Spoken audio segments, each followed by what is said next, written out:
大家好，我是邱平，我现在在湖北利川的大山当中。我们知道，恩施这边还有贵州那边很多山，所以呢，经常能看到一些洞穴人家。那今天我们来到这个地方呢，也是属于一个洞穴人家，因为以前嘛，很多人住在山洞里面。今天来到这个地方呢，听说有一位90岁老人还住在洞穴里面，今天就来看一下。听说呢，住了几十年。我现在也是在往里面走，因为这种洞穴嘛，肯定是隐藏在大山深处，那必然得走进去。从这些路也可以看得到，只能靠徒步进去的。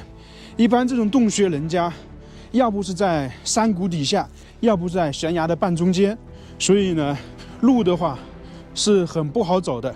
利川这边很多洞穴人家，谋道镇那里就好几个，可能过2天我们还会去。看到没有？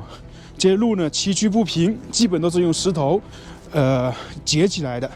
前面看到好多菜园子啊，那种大白菜，一片一片的，好像快到了。看到没有？前面一个大的洞穴，洞穴旁边就有人家，看到没有？现在还有人居住，我已经看到衣服了。这种洞穴人家呢，其实就是在这样的石头下面。那这里是洞穴人家，那里有一个大的石洞，漆黑一片。等一下我们去看看，不知道是不是一个洞穴还是里面贯通的，等一下再问一下他们。先来这里走一走。哦，住了好多人呐，不是住了1、2个人了。这里感觉有很多猪圈，然后房子呢还挺大的，就是有水泥的，还有那种木头的，所以呢，在这里可能生活了很长时间，就跟我们前段时间独家寨一样的，一个人在一个寨子里面居住。那这里呢，不知道有多少个人，去看看。我已经来到这个地方了，这位是杨大哥，杨叔叔吧，他是住在这里，现在向他了解一下这个地方的情况。杨叔叔，您今年在这里住了多久了？是啊，有20年，20多年了。一直都是你一个人住吗？不是，我母亲的父亲的原来在这里住的。哦，因为我在网上看到您父亲说90多岁还住在这里，是不是90多的做的，去年只过世吧？啊，去年过世的，他90几啊？91呀。那是很高寿了。也就等于说你们一家人在这里住了20多年是吧？不是，我们原来我们在底下做，这个搬上我买的那个仓库时候买的。我看起来这个地方还挺好的，有水有电，相当于一个世外桃源一样的。像后面这些房子基本是干嘛用的？这是原来他搬起走的，搬起走了，我把这些架子打下，原来我这里包袱啊。他这个是什么时候搬走的？他搬走20几年的，20、30年的。那等于就是最近20、30年，就你一家人在这里住了。这是一能带我下去看看吗？可以，这个是下头脏啊，我们也是打扫的时候啊，没事，这个柴都是你砍的。这个柴我那边都是我砍的。哇，这个地方很大啊，空间。这个不大得很啊。哦，这个地方等于以前也是盖了房子一样的。盖房子的，这搬起走的，这搬起走都20、30年的。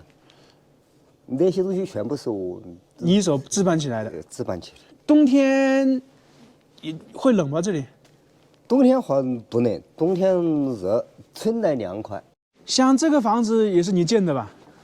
这是我买的，不我老的2个老的买的房子的，之后我们底下没做出到，我底下的弟兄也多了，我都分开了，我们搬到高头做没做出来。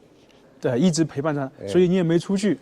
我没出去，一天都还要照顾老的，干活那些，一天这个生活啊那些。我明白了，毕竟老的年纪那么大，还是要有人照顾。对。那你小孩都出去了吗？我还是个子人呐，别人骗了没用啊。那就是现在就你一个人在这里了。那现在也不打算搬了。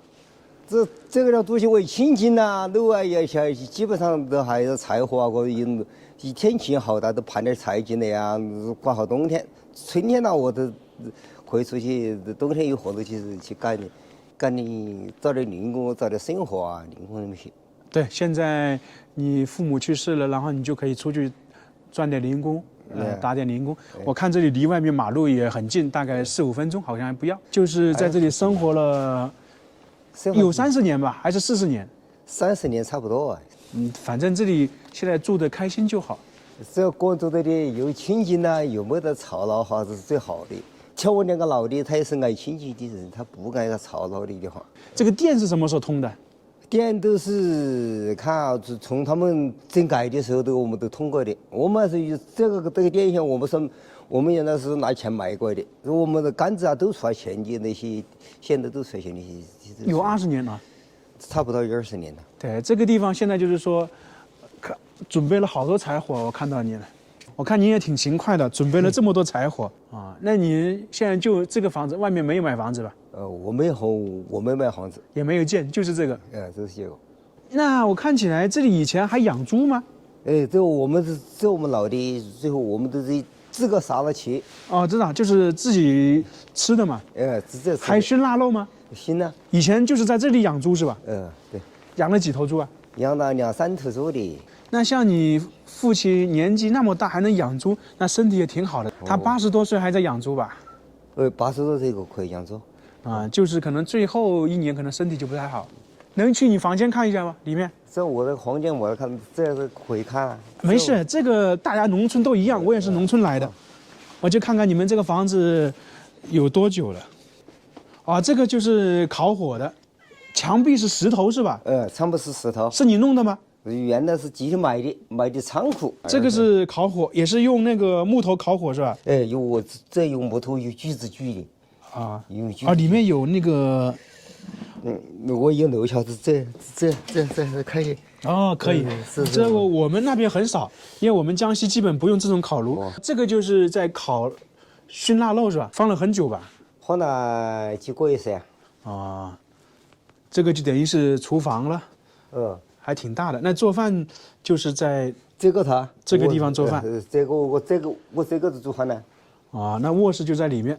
刚刚我们看的那个牙居，其实相当于是现在一位50岁的大叔独自住在这个山洞，因为他父母已经去世了，家徒四壁啊。看到这个房子，其实环境也是比较一般的。他靠什么生活？基本上就出去打点零工。以前他父母在的时候，他要照顾父母，就是偶尔出去。像现在的话，基本上就是他一个人。他刚刚也说了，有空的话或者春天的话，就去外面打点零工用来生活。因为他没有成家，没有小孩，所以就一个人在这里。整个他在这个牙居，在这个山洞居住了差不多30年。30年的环境基本都是这样的，我估计后面的环境也是这样的。这个牙居我们就参观完了。